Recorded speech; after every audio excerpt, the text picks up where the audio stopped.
Good morning, good evening, good afternoon, wherever you are in the world. Welcome to the Arcade Cabinet, where we talk about retro video games, video game consoles, and the video game love, and also touch on the new latest and greatest. So, ladies and gentlemen, I have my co-host Billtendo, Sharon, and then Gunner here on the Arcade Cabinet. So, Sharon, since you're the lucky guy for the to select the topic this week, I'll let you go ahead and let people know what we're talking about and start it off. All right. Well, the topic that we chose is the first video game you ever played. I thought that was really cool because nobody ever forgets that first time you ever played a video game. The first time I played one was, I want to say, yeah? Yeah, hear you. Okay. The first time I ever played one was in about 1988 in Biloxi. We had Sears Roebuck, and there was a Nintendo stuff, and all the kids were crowding around, and it was Super Mario Bros. That was the first time I'd ever gotten one. Got hooked on it. Asked my mom for a little a Nintendo several years before that. That 1980 September 17th birthday, it was the best birthday ever. I had my own Nintendo, and man, I played that and played it. I dominated TV. That was the first time I'd ever done it. That was my game. That when Duck Hunt came with it, but I was never really big on Duck Hunt. The screen and move. It's just like the ducks would move, and it was cool for what it was. Mario Bros. It was epic. I loved it. What about you? Yeah, I like that. Well, I'm gonna say about Mario Brothers is such an iconic game that it made an impression on everybody. I mean, like that game made a huger impression on probably everybody in the world than any other single game ever did. My cousins and I used to all gather around one little 19-inch TV and take turns playing Mario, and we were doing speed runs before there was a word for it. Who could get through this level the fastest? And everybody was obsessed with that because it's such an iconic game. Yeah, it really is. I agree 100% with that. Mario Bros. Has impacted anyone who's ever played any video game knows what Mario is. Yep. Yeah. So I got one for you guys. So it's Super Mario Brothers, but I had the original Mario Brothers. My mom bought me a whole bunch of games when I first got my Nintendo, and I remember she bought the Nintendo, but I was the one that had Rob the Robot and Gyromite. I used to cheat on Gyromite. I didn't understand Gyromite. Even to this day, I don't understand Gyromite.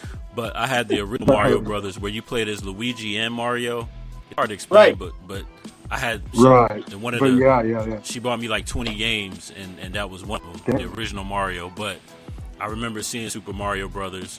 I don't think my Nintendo it came with Duck Hunt and it came with Gyromite. It didn't come with Super Mario Brothers. But I remember friends that had Super Mario Brothers.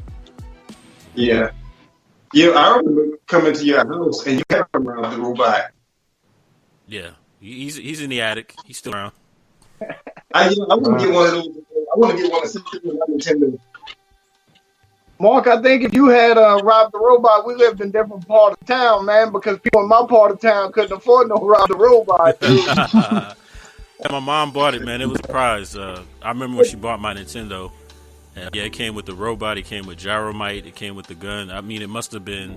That's really cool. Yeah, the little pack out thing. And then that following Christmas, I got she bought some games. I remember having Mike Tyson's Punch Out. But my first video game I played, my grandfather had an Atari. So we played the airplane, the biplane games, the tank game, Frogger. I like River Raid on the Atari 2600 is one of my favorite games. Yeah. Yeah, dang. And it was the controller with the circle, and it had the numbers on it. It looked like a remote control with the wire on it. Yeah. So my first experience was with I don't know which Atari was, but it was. That actually sounds like the 5200. Yeah. I'll tell you what it was. But go ahead, Sharon. I was thinking it sounded like ColecoVision. See, I never had those. I started with Nintendo. my cousins, they had Atari. They had like the game Asteroid and Kombat, Pitfall. I played those a little bit. And I remember I used to hold the controller the wrong way. But the red button had like an upper right or upper left, like down the bottom, and the guy was going all the wrong way and everything. And that was how to play it. Yeah. Yeah, it's back when they were still trying to figure out standard layout for controllers that people could use. Because back then you had joysticks, you had turn knobs, you had number pads, you had buttons everywhere. Oh yeah, really come all out sorts of things. that everybody felt comfortable using. They were still kind of feeling it out. Yeah, for sure. And Mark, back to your, you were talking about the original Mario Brothers. I never played the original Mario except in an arcade, with the exception of in the mini games on Super Mario 3, you could play levels occasionally of Mario Brothers. I remember banging out whoever was playing Luigi. Oh yeah. I remember that. Yeah. Well, yeah, it was just PAL back then. You didn't play anything else. It wasn't like the level and the board and everything back then. Right. That was pretty much it for back then. Right. I got that on the Atari 2600, I think it was. Yeah. Yeah. That and Donkey Kong. Donkey Kong was also out by then. Oh yeah. I don't have the OG Donkey Kong, but I do have Donkey Kong Jr. I used to play that. Yeah. I still have Donkey Kong from my Atari 2600, and just this past week I picked up Donkey Kong Country Complete. That's a way good. Oh yeah.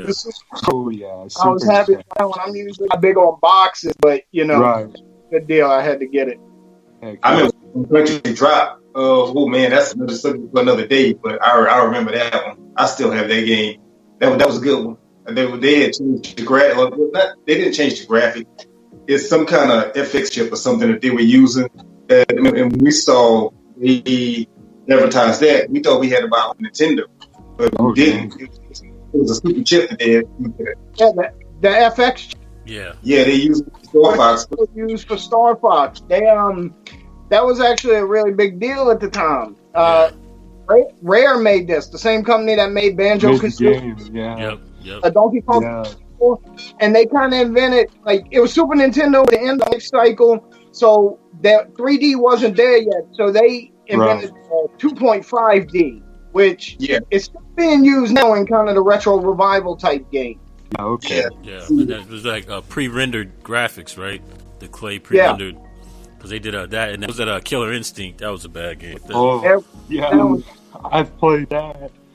Man, every company had to have a fighting game back then. Yeah.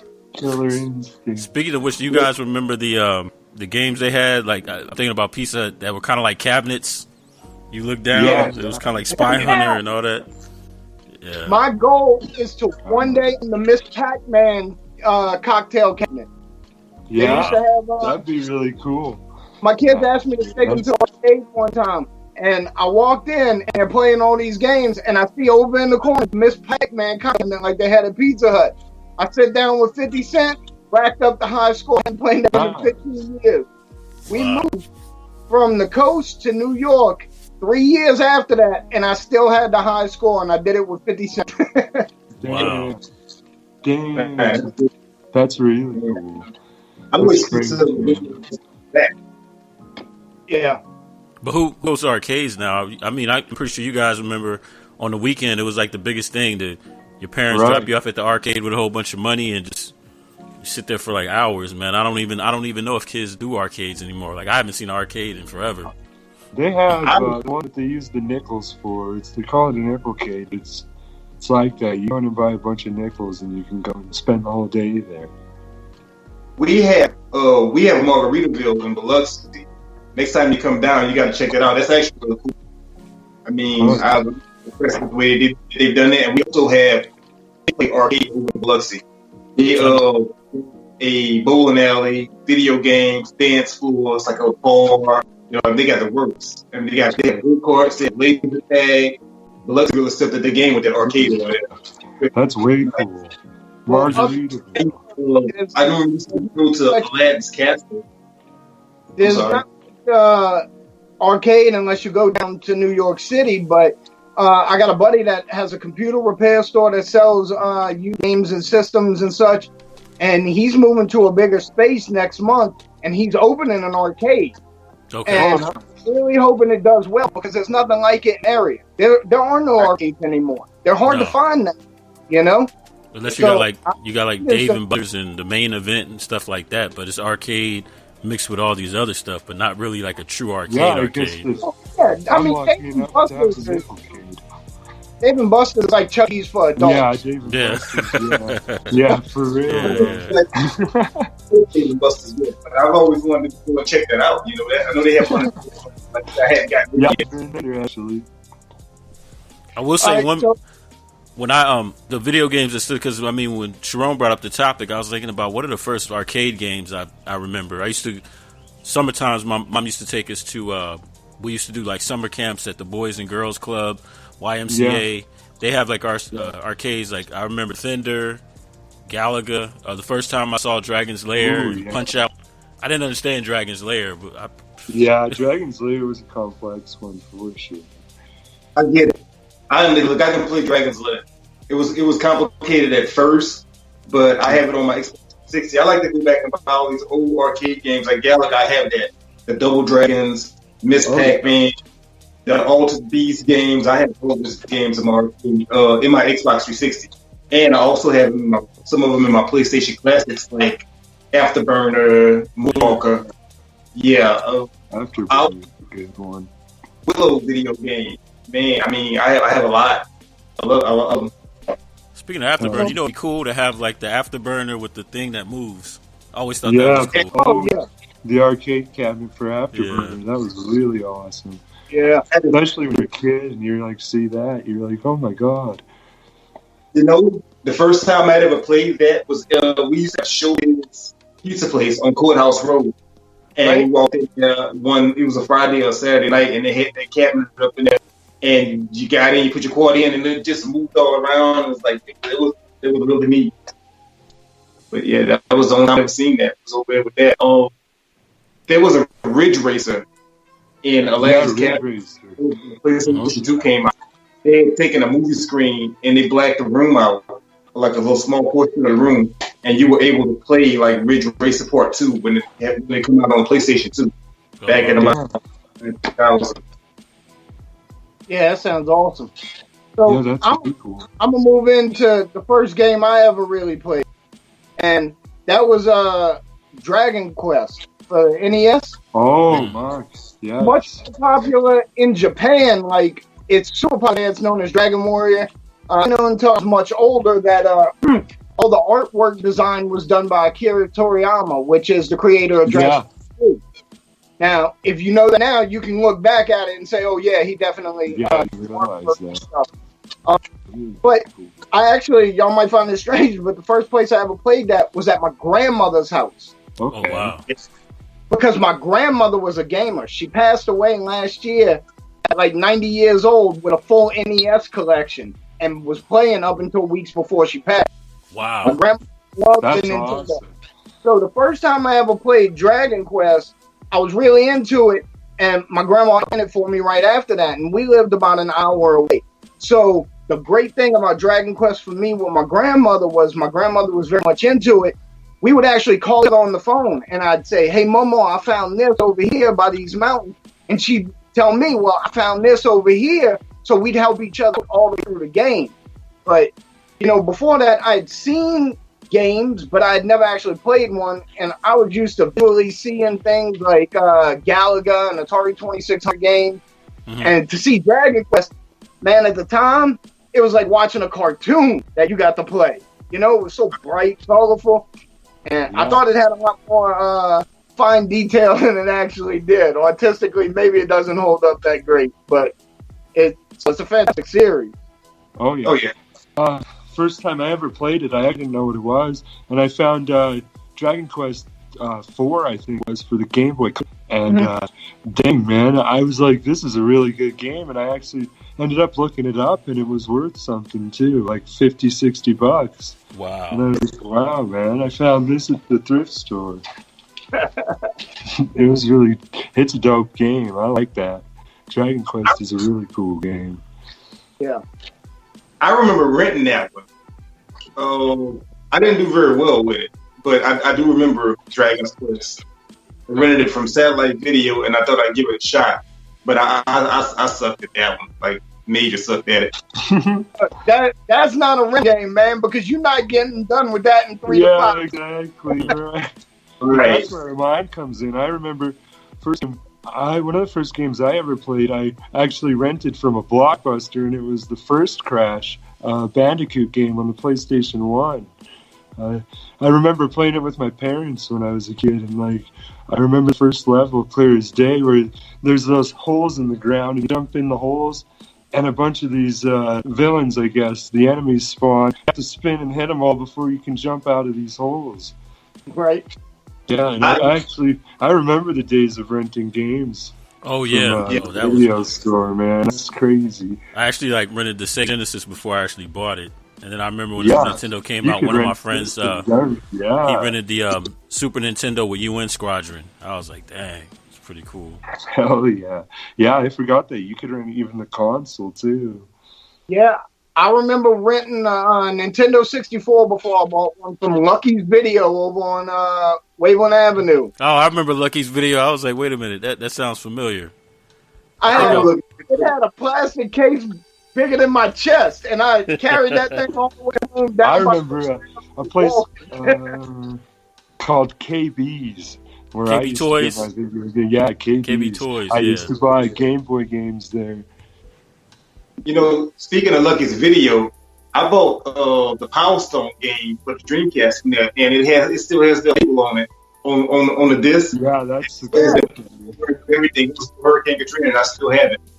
That's You know, that's cool as hell. Because let me tell you, a lot of people, like collectors, they say, oh, it devalues the game if it has a Blockbuster stick on it. But right. I would actually pay more for it. First off, it's a store I'm familiar it's nostalgia. with.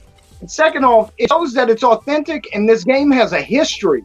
Like, this is not, I walked in the Toys R Us and picked this up at the shop. No, this game has a history. I agree. So I really enjoy that. I don't think store labels on games other than GameStop devalues a game. GameStop does, because that's a different... GameStop puts them in different cases and stuff, and all sorts of things. I think with Blockbuster as well, man. Like Blockbuster and all those places, unfortunately, due to streaming, they may be a thing of the past. So that keeps the authenticity. Right. I have a few movies that I bought from Blockbuster also, and I think I have one that I bought from a movie gallery, and there were another put their plastic label on top of the disc, and it says movie gallery. I don't think it was a video game, but I know definitely when I bought Harry Potter and the Prison of Azkaban, I know it's not a game. So it had the Blockbuster box, and I still have it. So, did we get to your first game you ever played? Video game you ever played? Yeah, Crash Bandicoot was actually the one. Yeah. No, I actually played through Crash about 6 months ago again. I hadn't played it since it had come out, and I played through it about 6 months ago. And you know how it is with games like the Final Fantasy remake looks like we did that with that's kind of what Crash on the PS4. Actually, 3 of them, but I remember it in a perfection type situation. Right. First time I played that game was like 2 weeks ago on my PlayStation Classic. That game's pretty fun, man. I like it. It's a good game. I remember playing the third one, though. And me and my brother, I actually bought it with some birthday money I got. And we couldn't figure out how to get into the levels because we would walk up to them and couldn't get in. But it turned out you actually have to jump into the thing that pops up. And we couldn't figure that out. We were like, it's not working right. We don't know how to do this. I got a question for you guys. What's the game you saw and was just like, damn, this is crazy? I remember back in like 1989, the first time I saw Street Fighter 2, like the 6 buttons, got like breathing and stuff. I was like, what the hell is this?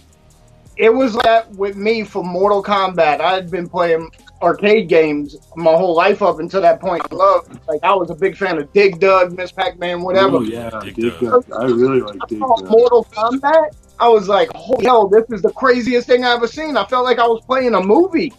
Yeah, you know? I think Mortal Kombat arcades are awesome. Those are a staple arcade machine right there. me, it was a toss up between Street Fighter, Pit Fighter, and Mortal Kombat. Oh yeah, You know, Pit because Fighter. Yeah, Pit Fighter on the arcade was crazy, man. But when I first saw Street Fighter 2, wow. And then Mortal Kombat with all the blood and everything. And yeah, that's what spawned a new revolution with that, with the ratings and everything. And I'm actually glad that they did that, you know, because it caters to an older audience. You know, they listen to the video games aren't just for children. Yeah. You know. Yeah. I'm okay with game ratings. I wish you with it because if I'm buying a game with you, it might look like a little happy game. Say Conker's Bad Fur Day. And that looks like it might be Conker's Bad Fur Day. That's a crazy one. So I like the rating system and I'm fully on board with it. Let's stick on that. Tell me what age group this is supposed to be for and it's suggested for. Help me out a little bit. I might not have played the game. You guys remember like with Mortal Kombat how Sega Genesis was like, we're going to have the blood, we're going to have the fatalities, and Nintendo, what they just have, sweat or something like that? Yeah, I do remember that was part of the generation where the Genesis was like, they do what Nintendo don't. They have the blood and stuff. And then they're like, oh, Nintendo doesn't have all the graphics. But I'll tell you what, Mortal Kombat 2 came around, I bet they slapped that blood in at that time. Oh, yeah. Oh, it hurt the sales. Sure. You know, I'm not even going to get into this too heavy because we could do a whole episode on it of, you know, everybody was like, oh, I got a cousin that knows blood code for Super Nintendo Mortal Kombat, you know? But there's some little things in games, the room, the Triforce is Ocarina of Time, and it really wasn't. You know, there's a nude code for Lara Croft and Tomb Raider. Right. That's the thing is that it's... Yeah, but there's actually not. It's actually not true. I thought that the Super Nintendo version of Mortal Kombat was actually better than the Sega version, graphically wise. But the Sega version with that blood and everything. But I'll tell you what, I had one friend who had the Super Nintendo version, and he wanted the blood in that game so bad that he tinted the color of the game, the TV, over sweat would be reddish or pinkish or whatever. I was like, man, this is crazy. That is crazy, though. Dang. He tinted the screen. That's a good story. I remember Mortal Kombat 2 was pretty bad. I mean, that game was nice. Mortal Kombat 2 was really crazy. Oh, when you could finally play as Reptile? Oh, yeah. That was a big deal. Reptile just pops out of nowhere in the first one as an opponent, but in the second, play as Reptile. Right. Yeah. Man, that was good times back then. Who'd have thought we'd be talking about it like this now, you know? Yeah, the Mortal Kombat like that now. Those are classics. Can you imagine? Can you imagine if Mortal Kombat that they make today came out back then? That would be insane. Yeah, if those came out for Nintendo and Sega. I was gonna say, what's the latest and greatest Kombat? Do they still make them? I mean, I stopped. I think in Mortal Kombat 11. Yeah. RoboCop is a fighter now. Leatherface is a fighter. Jason's a fighter. That's right. Yeah, they have Freddy Krueger in there. All that. They also had the whole DC versus Mortal Kombat thing that they did. All DC fight games like that are based off the Mortal Kombat fight engine. So it's like playing Mortal Kombat games with DC characters. So when we first got Mortal Kombat versus DCU, I let my sons play it for about a week or two before I played it with them, and then I mopped the floor with them. And I was like, they're like, how'd you do that? And I'm like, I've been playing this game for 20 years, just a different character on it. I know that fight engine. Right. Look, I got some kids. I got a kid at work right now that thinks he could beat me in Street Fighter. I'm like, all right, this game is born. You know, I mean, don't let the smooth taste fool you. No, yeah. For real, though. It's happened before. And you know, that you getting that kick, and I was like, you got to get out. I mean, you know, to get you in the corner with that fireball. That's it. I got a question for you guys. Do you guys think that the Street Fighters, the other sequels, are better than Street Fighter 2? I always think Street Fighter 2. I think that thing kind of goes back to Street Fighter 2. You know, that's why they keep remaking it. You know, I really liked was Streets of Rage. Street Rage was good. Yeah, that was my favorite over Mortal Kombat. I like Streets of Rage. I don't. Streets of Rage was that Double Dragon for the Sega base. Yeah, Streets of Rage was like Double Dragon though. Mark, I Yeah, don't. In my opinion, when it goes to what they did with Street Fighter, after say Street Fighter 2, they did Street Fighter 2 Turbo, and for me, it kind of maxes out there, and it feels like they've rehashed the same thing another 22 times. Yeah, Haven't yeah. done anything significant, and it's been 20 years. Yeah, Can't kill that grass. Yeah, because I know. I had a game on the PS3 called Virtua Fighter. Oh, I hate it. That sucks. Wasn't that on? That was Sega, right? That was a Sega. Yeah, That's Sega, Yeah. yeah. I don't like that game. I was like, son, it's so bad. But It's then like Tekken came out and kind of. I'd like Tekken over. Yeah. Oh, Yeah. Tekken's the girl game, man. It's a button match. So any woman in the world is going to kick your butt at it. Because you're trying to make technique and skill. And they just mashing buttons and mop the floor with you. But I think like the best out of those types was the Dreamcast Soul Calibur. That was pretty bad. Oh, Yeah. yeah, Soul Calibur's gold. That's a really good game. Well, guys, we got 3 minutes left. So anything else you guys want to share before we end this episode of the Arcade Cabinet? No, I think we're all right. I got onto something there. I feel good about that. You know what? Now you guys got me thinking. I bet you Rob is pretty high up there on the collector's item list. Oh, yeah, he definitely is. I tell you what though, about that Rob, they need to create a battery pack for that thing because it takes some batteries. God, Right. Mark, Yeah, it goes through 'em. not like anything. I mean, you could mail it to me. I guess I could scrape together enough postage for it. You know? Because I'm thinking, what other game did they make besides Gyromite for Rob? I don't think there was. Stack them. Oh yeah, Stack 'em. Yeah. That's right. That's right. Yeah, they only made like yeah, they only made 2 games for it. It was Gyromite and it was a stack game which I never played. But I used to cheat on Gyromite. Oh, yeah, because I never had Rob. I cheated on take Jump too. I be trying to play it like with my toes and stuff and open the gates and running through it. It was crazy. Trying to play this game. But it was That's when funny. Rob played. It was funny when the scientist got squished, though, man. Oh, yeah. Oh man. About that game, like big time. With that Rob, it made it mess up, and you have to watch the episode. It's funny. Yeah. Well, then, there you have it. Another episode of the Arcade Cabinet with myself, Billtendo, Gunner, and Sharon. And like I said, you can check us out. We're now on Apple Podcasts. We're on Spreaker. We're also on Deezer. Pretty soon we'll be on iHeartRadio and also on the Nious Media channel, Nious Media Roku channel. So if you have any questions, comments, just let us know what you want us to talk about. And I'm Mark, along with my co-host, signing out on the Arcade Cabinet. Right.